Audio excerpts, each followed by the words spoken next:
Once upon a time in a magical forest, there was a tiny bird named Fluffy who lived near the Smurf village.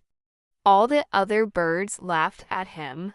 One day, Fluffy flew over to the Smurf village and the Smurfs noticed him.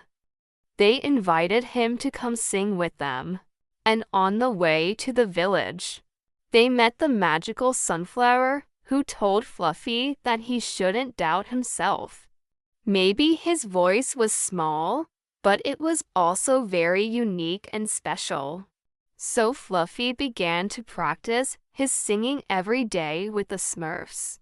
But soon after, Gargamel came to the forest to capture the Smurfs.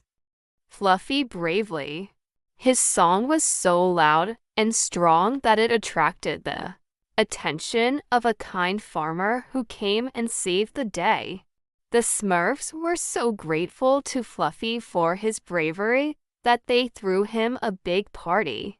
And from that day on, Fluffy was no longer afraid to sing because he knew that his voice could make a difference in the world.